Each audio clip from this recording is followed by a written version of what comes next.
अद्भुत है हमारे महादेव, इनकी लीला का क्या कहना। इसलिए भैया भागवत कथा में भी भोले बाबा का बड़ा महत्व है। क्या महत्व है? भागवत कथा के वक्ता श्री सुखदेव जी महाराज, इन्हीं का ही रूप है। बोलो हर हर महादेव।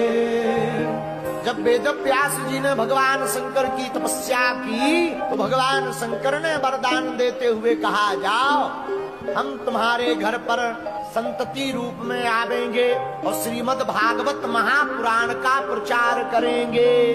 जब श्रीमद् भागवत महापुराण की कल की कथा में रचना हो गई तो श्री व्यास जी के मन में विचार आया, अब इसका प्रचार कौन करेगा। देखो भैया, बनाना सरल है पर दुनिया तक पहुंचाना बड़ा कठिन है। बोलो जय सिया राम। वेद व्यास जी को अपने पुत्र सुखदेव जी की याद आ गई। सुखदेव जी कौन है? एक बार भगवान शंकर कैलाश पर्वत पर बैठे थे, पार्वती जी सामने, पर भोले बाबा तो ध्यान में मगन। नारद जी पहुंच गए। नारद जी पार्वती जी को उकसाते हुए बोले, मैया आप तो भोले बाबा को बहुत मानती हो, भोले बाबा भी आपको मानते हैं, पर तुम्हें भोले बाबा के सभी राजों का, रहस्यों का पता नहीं होगा। पार्वती जी बोली, नारद जी हम तुम्हें जानते हैं, एक दूसरे में लड़ाई फंसाकर मजा लेने का तुम्हारा पुराना काम है, हमें बातें मत बनाओ। नारद जी बोले, मैया हम बातें नहीं बना रहे, सच सच बतावे।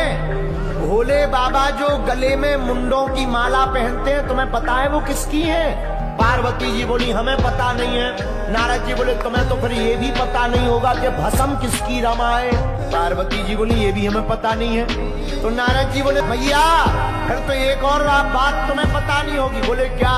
बोले इनकी पहले भी एक शादी हो चुकी है। पार्वती जी बोले, हाँ। नारद जी बोले, तो पार्वती जी बोले, बताओ वो कहाँ रहती हमारी सौतन? नारद जी बोले, हमें उसका ठिकाना तो पता नहीं है, भोले ही बाबा से पूछो, अपन तो जय चले श्रीमन नारायण नारायण। नारद जी चले गए। अब तो पार्वती जी के दिमाग में वही बात घूमे।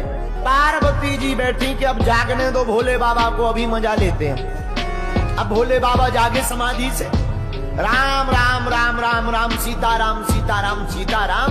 पार्वती जी बोली, हमारी सौतन से करो सीताराम। भोले बाबा बोले, क्या बात है देवी जी, आज तो उठते ही ना प्रणाम ना आरती ना बंदन, सीधा सा उल्टा सीधा प्रवचन, मंगलाचरण हो रहा है, क्या बात है? पार्वती जी बोली, हमें बात ही नहीं करनी, जब तुम पहले ही शादी कर चुके तो हमें बताया क्यों नहीं आता? भोले बाबा ने कहा, ये कौन सी खाज फंस गई। भोले बाबा बोले, देवी जी एक बात बताओ, नारद जी तो नहीं आए थे? पार्वती जी धीरे से हिला के बोली, हाँ वो आए तो थे। शंकर जी बोले, तब तो कुशल है, बातों से काम चल रहा। ये जहाँ भी जाते हैं सीधा लट्ठी उठवा देते हैं। बोलो जय हनुमान जी की। क्या हो गया, आप क्यों नाराज बैठी हो? पार्वती जी बोली, महाराज हमने सुना आपकी पहले शादी हो चुकी। भोले बाबा बोले, सही बात है। पार्वती जी बोली, महाराज अब बात तो बाद में होगी, पहले ये बताओ ये मुंड किसके हैं? ये जो मुंडों की माला है ये किसकी खोपड़ियां हैं? शंकर जी बोले, बताएंगे। और कोई प्रश्न? हाँ महाराज, ये जो भस्म है ये किसकी है? अब भगवान शंकर ने पार्वती जी को बैठाया सामने। बैठो देवी जी, आपने सही सुना, हमारा पहले भी विवाह हो चुका। किसके साथ महाराज? मुस्कुराते हुए त्रिभुवनपति भूत भावन महादेव बोले, देवी हमारा विवाह किसी और के साथ नहीं, तुम्हारे ही साथ हुआ। पूर्व जन्म में तुम सती थी, इस जन्म में तुम पार्वती बन गई हो। महाराज ये मुंडों की माला किसकी है? भोले बाबा बोले, ये भी तुम्हारी है।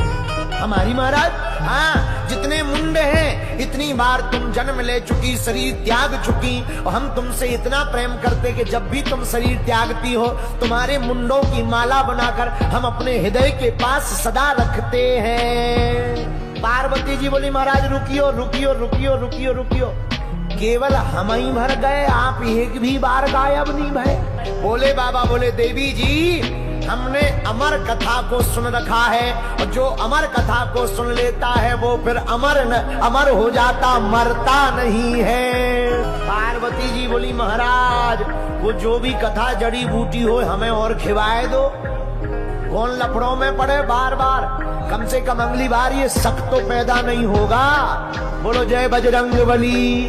अच्छा, पर तीसरी बात नहीं बताई महाराज।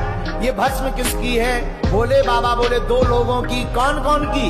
एक बोले जब तुम शरीर त्यागती हो तो हम तुमसे इतना प्रेम करते कि तुम्हारी देह जब भस्मीभूत हो जाती तब उसी भस्म में हम लौटने लगते हैं। और दूसरा, राम भक्तों की भस्म हम अपने तन पर लगाते हैं। बाबा अब बातें मत बनाओ, हम इतने बार चले गए, आप एक भी बार नहीं गए, वो बूटी हमें भी खवाओ। भोले बाबा बोले वो खवाई नहीं जाती, सुनाई जाती है, पिलाई जाती है। महाराज पिलाओ, अभी बर्तन ला रहे हैं। नहीं नहीं नहीं नहीं, बर्तन से नहीं पिलाई जाती, फिर कानों से पीना पड़ता है। अच्छा महाराज, कानों से कौन सी बूटी? भोले बाबा बोले देवी जी वो कोई और बूटी नहीं है, राम कथा ही अमर कथा है, कृष्ण कथा ही अमर कथा है। जो भी इस कथा को भाव पूर्वक सुनेगा, सिद्धांत पूर्वक सुनेगा, भैया वह मौत से परे हो जाएगा। मौत उसका बाल बांका नहीं करेगी, वह उसका तन जरूर मर जाएगा पर आत्मा को कोई नहीं मार सकता है। महाराज हमें भी वो कथा का रसपान कराओ। भोले बाबा ने डमरू बजाई, जितने भी पशु पक्षी थे सब कैलाश पर्वत के भाग गए, लेकिन एक छोटा सा तोता उसी बरगद के पेड़ के ऊपर रह गया। वो भाग नहीं पाया, छोटा था। भोले बाबा ने कथा सुनाई, पर कथा के बीच में एक खतरा होता है। पूछो क्या? कई बार तुम देखना कथा के बीच में इतनी बढ़िया नींद आती है, इतनी बढ़िया नींद आती है कि बिस्तर मिल जाए तो 6 महीना उठे ही ना, कुंभकर्ण जैसे ऐसा लगता है। हाँ बोले क्यों? बोले कथा होते के बीच में पाप उठे अकुलाए। जो भीतर पाप रहते उन्हें लगने लगता अब हमें हाउस खाली करना पड़ेगा क्या, अब हमें भागना पड़ेगा क्या।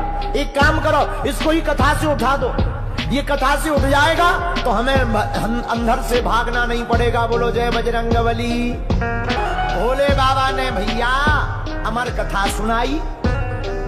अमर कथा में पार्वती जी बीच में सो गईं, तो जो तोते का बच्चा ऊपर बैठा था उसके कानों में अमर कथा गई तो चेतना आ गई, और चेतना इतनी प्रबुद्ध आई कि वो बुद्ध और प्रबुद्ध बन गया।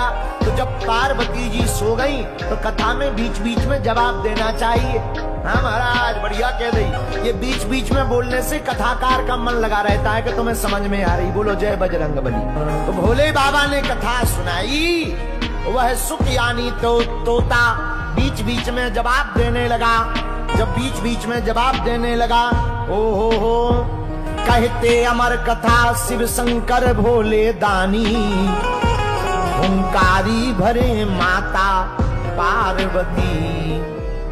पार्वती जी हुंकार भरती रही, पर मध्य में ही वह जब पार्वती जी सो गई तो तोता ने हुंकार भरी।